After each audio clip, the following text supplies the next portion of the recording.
Praise the Lord. Greetings to you all in the name of our Lord and Savior Jesus Christ. Today's Bible verse, Paul's letter to the Ephesians, chapter 1, verse 22.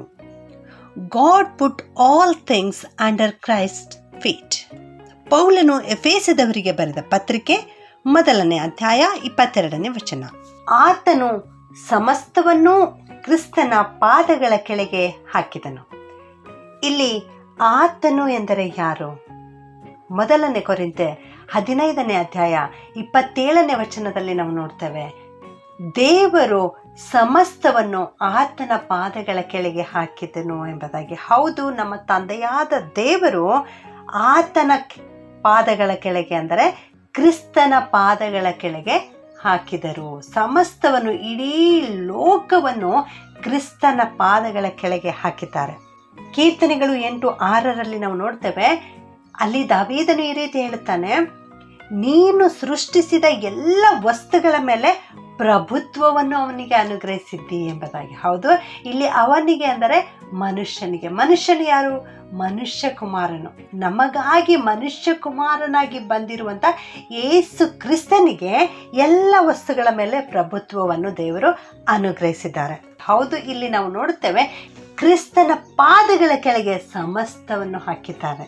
ಹೌದು, ನಮ್ಮ ದೇವರ ಪಾದಗಳ ಬಳಿಯಲ್ಲಿ ಬರುವಾಗ ನಮಗೆ ಆಶೀರ್ವಾದ ದೊರೆಯುವಂಥದ್ದಾಗಿದೆ. ಕೀರ್ತನೆ 22:16 ನಾವು ನೋಡ್ತೇವೆ, ಅಲ್ಲಿ ಕ್ರಿಸ್ತನ ಪಾದಗಳು ಬಾಧೆಗೆ ಒಳಪಟ್ಟಿವೆ ಎಂಬುದಾಗಿ, ನನ್ನ ಕೈಗಳನ್ನು ಕಾಲುಗಳನ್ನು ತಿವಿದಿದ್ದಾರೆ ಎಂಬುದಾಗಿ ಅಲ್ಲಿ ದೇವರ ವಾಕ್ಯದಲ್ಲಿ ನಾವು ನೋಡ್ತೇವೆ. ಕ್ರಿಸ್ತನ ಗಾಯಗೊಂಡಂಥ ಪಾದಗಳ ಬಳಿಗೆ ಬರುವಾಗ ನಮಗೆ ಆಶೀರ್ವಾದ ದೊರೆಯುವಂಥದ್ದಾಗಿದೆ. ಲೂಕ 7:38 ನಾವು ನೋಡ್ತೇವೆ, ಅಲ್ಲಿ ದುರಾಚಾರಿಯಾದ ಒಬ್ಬ ಹೆಣ್ಣು ಮಗಳು ಕ್ರಿಸ್ತನ ಪಾದಗಳ ಬಳಿಯಲ್ಲಿ ನಿಂತು ಅಳುತ್ತಾ ಇದ್ದಳು. ಆಕೆ ತನ್ನ ಕಣ್ಣೀರಿನಿಂದ ಕ್ರಿಸ್ತನ ಪಾದಗಳನ್ನು ತ್ಯಾವ ಮಾಡಿ ತನ್ನ ತಲೆ ಕೂದಲಿನಿಂದ ಒರೆಸಿ ಸುಗಂಧ ತೈಲವನ್ನು ಕ್ರಿಸ್ತನ ಪಾದಗಳಿಗೆ ಹಚ್ಚಿದಳು. ಆಕೆ ಪಾಪಿಯಾಗಿದ್ದಳು. ಕ್ರಿಸ್ತನ ಬಳಿ ಪಾಪ ಕ್ಷಮಾಪಣೆಯನ್ನು ಬೇಡಿಕೊಂಡಳು.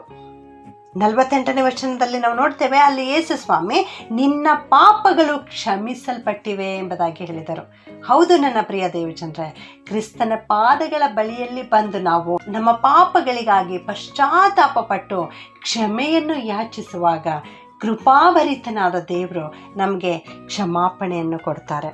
ಲೂಕ 8:35 ನಾವು ನೋಡ್ತೇವೆ, ಅಲ್ಲಿ ದೆವ್ವ ಹಿಡಿದಿದ್ದವನು ಯೇಸುವಿನ ಪಾದಗಳ ಬಳಿಯಲ್ಲಿ ಕುಳಿತಿದ್ದನು ಎಂಬುದಾಗಿ. ಅಲ್ಲಿ ಒಬ್ಬ ವ್ಯಕ್ತಿ ಇದ್ದಾನೆ, ಅವನಿಗೆ ದೆವ್ವ ಹಿಡಿದಿತ್ತು. ಅವನು ಯಾವುದರಿಂದಲೂ ಬಂಧಿಸಿದರೂ ಕೂಡ ಅವನು ನಿಲ್ಲುತ್ತಿರಲಿಲ್ಲ. ಯಾರ ಅಧೀನಕ್ಕೂ ಅವನು ಬರುತ್ತಿರಲಿಲ್ಲ. ಅವನು ಸಮಾಧಿಗಳ ಬಳಿಯಲ್ಲಿಯೇ ವಾಸಿಸ್ತಾ ಇದ್ದನು. ಯೇಸು ಸ್ವಾಮಿ ಅವನನ್ನು ಕಂಡು ಕನಿಕರಪಟ್ಟು ಅವನಿಗೆ ಗುಣಪಡಿಸುತ್ತಾರೆ. ಅವನಿಗೆ ಹಿಡಿದಿದ್ದ ಆ ದೆವ್ವಗಳನ್ನು ಓಡಿಸಿ ಬಿಡ್ತಾರೆ. ಆಗ ಅವನು ವಿಶ್ರಾಂತಿಯಿಂದ ಕ್ರಿಸ್ತನ ಪಾದಗಳ ಬಳಿಯಲ್ಲಿ ಕುಳಿತಿದ್ದಾನೆ. ಅಂದರೆ ಕ್ರಿಸ್ತನ ಪಾದಗಳ ಬಳಿಗೆ ನಾವು ಬರುವಾಗ ನಾವು ವಿಶ್ರಾಂತಿಯನ್ನು ಪಡೆದುಕೊಳ್ಳುತ್ತೇವೆ. ಎಲ್ಲೇ ಕಷ್ಟಪಡುವವರೇ, ಹೊರೆ ಹೊತ್ತವರೇ, ನೀವೆಲ್ಲರೂ ನನ್ನ ಬಳಿಗೆ ಬನ್ನಿರಿ, ನಾನು ನಿಮಗೆ ವಿಶ್ರಾಂತಿಯನ್ನು ಅನುಗ್ರಹಿಸ್ತೇನೆ ಎಂಬುದಾಗಿ ಯೇಸು ಸ್ವಾಮಿ ಹೇಳಿದ್ದಾರೆ. ಆದುದರಿಂದ ನಾವು ಇವತ್ತು ನಮ್ಮ ಜೀವಿತದಲ್ಲಿ ಅನೇಕ ವಿಧವಾದ ಕಷ್ಟಗಳನ್ನು ಅನುಭವಿಸುತ್ತಾ ಇರುವುದಾದರೆ ಕ್ರಿಸ್ತನ ಬಳಿಗೆ ಬರೋಣ. ಕ್ರಿಸ್ತನು ನಮಗೆ ವಿಶ್ರಾಂತಿಯನ್ನು ಅನುಗ್ರಹಿಸುತ್ತಾರೆ. ಮತ್ತಾಯ 15:22 ನಾವು ನೋಡ್ತೇವೆ, ಅಲ್ಲಿ ಕಾನಾನ್ಯರ ಸ್ತ್ರೀ ಇದ್ದಾಳೆ. ಆಕೆಯ ಮಗಳಿಗೆ ದೆವ್ವ ಹಿಡಿದಿತ್ತು.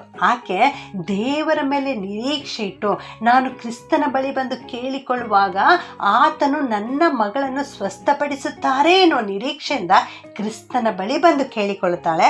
ಆಗ ನಮ್ಮ ಸ್ವಾಮಿ ಆಕೆಯ ಮೇಲೆ ಕನಿಕರಪಟ್ಟು ಆಕೆಯ ಮಗಳಿಗೆ ಸ್ವಸ್ಥಪಡಿಸುತ್ತಾರೆ. ಆಕೆ ನಿರೀಕ್ಷೆಯಿಂದ ಕ್ರಿಸ್ತನ ಬಳಿ ಬರುವಾಗ ಆಕೆ ಮಗಳು ಸ್ವಸ್ಥತೆಯನ್ನು ಹೊಂದಿದಳು. ಹೌದು, ನಮ್ಮ ಜೀವಿತದಲ್ಲಿ ಏನೇ ಬೇಕಾದರೂ ಕೂಡ ಕರ್ತನ ಮೇಲೆಯೇ ನಿರೀಕ್ಷೆ ಇಟ್ಟು ನಂಬಿಕೆಯಿಂದ ಕ್ರಿಸ್ತನ ಪಾದಗಳ ಬಳಿಯಲ್ಲಿ ಬಂದು ಬೇಡಿಕೊಳ್ಳುವಾಗ ಖಂಡಿತವಾಗಿಯೂ ದೇವರು ನಮಗೆ ನಾವು ಕೇಳಿಕೊಂಡದ್ದನ್ನು ಅನುಗ್ರಹಿಸುತ್ತಾರೆ. ಲೂಕ 10:38 ಮತ್ತು 39ನೇ ವಚನದಲ್ಲಿ ನಾವು ನೋಡ್ತೇವೆ, ಅಲ್ಲಿ ಯೇಸು ಸ್ವಾಮಿ ಮಾರ್ತಳು ಮತ್ತು ಮರಿಯಳು ಎಂಬುವರ ಮನೆಗೆ ಬಂದಿದ್ದರು. ಆಗ ಅಲ್ಲಿ ಮರಿಯಳು ಯೇಸು ಸ್ವಾಮಿಯ ಪಾದಗಳ ಬಳಿಯಲ್ಲಿ ಕುಳಿತು ದೇವರ ವಾಕ್ಯವನ್ನು ಕೇಳಿಸಿಕೊಳ್ಳುತ್ತಾ ಇದ್ದಳು. ಹೌದು, ಕ್ರಿಸ್ತನ ಪಾದಗಳ ಬಳಿಗೆ ನಾವು ಬರುವಾಗ ಆತನು ತನ್ನ ವಾಕ್ಯವನ್ನು ನಮಗೆ ಬೋಧಿಸುತ್ತಾರೆ. ಆ ವಾಕ್ಯವನ್ನು ನಾವು ಗ್ರಹಿಸಿಕೊಂಡು ಅದರಂತೆ ನಡೀಲಿಕ್ಕೆ ಸಾಧ್ಯವಾಗುತ್ತದೆ. ಲೂಕ 24:38-39 ನಮ್ಮ ಯೇಸು ಸ್ವಾಮಿ ಸತ್ತು ಮೃತ್ಯುಂಜಯನಾಗಿ ಪುನರುತ್ಥಾನ ಹೊಂದಿ ಬಂದಿದ ಮೇಲೆ ಆ ಶಿಷ್ಯರಿಗೆ ಹೇಳ್ತಾ ಇದ್ದಾರೆ, ನನ್ನ ಕೈಗಳನ್ನು ನನ್ನ ಕಾಲುಗಳನ್ನು ನೋಡಿರಿ ಎಂಬುದಾಗಿ. ಅದುವರೆಗೆ ಶಿಷ್ಯರು ಭಯಗ್ರಸ್ತರಾಗಿದ್ದರು. ಆದರೆ ಈಗ ಯೇಸು ಸ್ವಾಮಿ ಅವರ ಹತ್ತಿರ ಬಂದು ಅವರಿಗೆ ತನ್ನ ಕೈ ಕಾಲುಗಳನ್ನು ತೋರಿಸಿ ಅವರಿಗೆ ಆದರಣೆಯನ್ನು ಕೊಟ್ಟರು, ಶಾಂತಿಯನ್ನು ಅನುಗ್ರಹಿಸಿದರು. ಆದ್ದರಿಂದ ನನ್ನ ಪ್ರಿಯ ದೇವಜನರೇ, ಈ ಹೊತ್ತು ನಮ್ಮ ಜೀವಿತದಲ್ಲಿ ಏನೇ ಬೇಕಾದರೂ ನಾವು ಕ್ರಿಸ್ತನ ಪಾದಗಳಿಗೆ ಬರೋಣ. ಇಂದಿನ ವಾಕ್ಯದಂತೆ ಸಮಸ್ತವನ್ನು ದೇವರು ಕ್ರಿಸ್ತನ ಪಾದಗಳ ಕೆಳಗೆ ಹಾಕಿದ್ದಾರೆ. ಅದಕ್ಕಾಗಿ ನೀನು ಕ್ರಿಸ್ತನ ಪಾದಗಳ ಬಳಿಯಲ್ಲಿ ಬರುವಾಗ ನಿನಗೆ ಜಯ ದೊರೆಯುತ್ತದೆ. ಆತನು ಎಲ್ಲವನ್ನೂ ನಿನಗೆ ಅನುಗ್ರಹಿಸ್ತಾರೆ.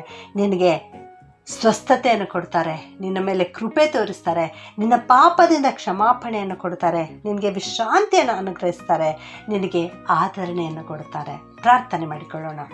ನಮಗಾಗಿ ಸತ್ತು ಮೃತ್ಯುಂಜಯನಾಗಿ ಪರಲೋಕಕ್ಕೆ ಏರಿ ಹೋಗಿರುವಂಥ ಯೇಸು ಕ್ರಿಸ್ತನೇ, ನಿನಗೆ ಕೋಟಿ ಕೋಟಿ ವಂದನೆಗಳನ್ನು ಸಲ್ಲಿಸುತ್ತೇವಪ್ಪ. ನಿನ್ನ ಪಾದಗಳ ಕೆಳಗೆ ದೇವರು ಸಮಸ್ತವನ್ನು ಹಾಕಿದ್ದಾರೆ ಎನ್ನುವಂಥ ವಾಕ್ಯವನ್ನು ಇವತ್ತು ಕಲಿಸಿಕೊಟ್ಟಿದ್ದಿ ತಂದೆಯೇ, ಅದಕ್ಕಾಗಿ ಸ್ತೋತ್ರ ದೇವ. ಅಪ್ಪ, ನಿನ್ನ ಪಾದಗಳ ಬಳಿಯಲ್ಲಿ ಬರುವಾಗ ನಮಗೆ ವಿಜಯ ದೊರೆಯುತ್ತದೆ ಕರ್ತನೆ. ಅದಕ್ಕಾಗಿ ಸ್ತೋತ್ರ ಸ್ವಾಮಿ. ಇಂದು ಈ ವಾಕ್ಯ ಕೇಳಿಸಿಕೊಳ್ಳುತ್ತಿರುವ ಪ್ರತಿಯೊಬ್ಬೊಬ್ಬರನ್ನು ಆಶೀರ್ವಾದ ಮಾಡು ಕರ್ತನೆ. ಯೆಹೋವ ನಿಸ್ಸಿ ದೇವರೇ, ಇವರೆಲ್ಲರಿಗೂ ಕರ್ತನೆ, ನಮ್ಮೆಲ್ಲರಿಗೂ ಜಯವನ್ನು ಅನುಗ್ರಹಿಸು ಕರ್ತನೆ. ನಮ್ಮೆಲ್ಲರಿಗೆ ಪಾಪ ಕ್ಷಮಾಪಣೆಯನ್ನು ಅನುಗ್ರಹಿಸು. ನಮ್ಮೆಲ್ಲರಿಗೆ ಸ್ವಸ್ಥತೆಯನ್ನು ಕೊಡು. ನಮ್ಮೆಲ್ಲರಿಗೆ ವಿಶ್ರಾಂತಿಯನ್ನು ಕೊಡು ಸ್ವಾಮಿ. ನಮ್ಮೆಲ್ಲರಿಗೆ ನಿಮ್ಮ ವಾಕ್ಯವನ್ನು ಬೋಧಿಸು ಕರ್ತನೆ. ಇವತ್ತು ನಿನ್ನ ಪಾದಗಳ ಬಳಿಯಲ್ಲಿ ಬಂದು ನಿನ್ನನ್ನೇ ಬೇಡ್ತಾ ಇದ್ದೇವೆ ಕರ್ತನೆ.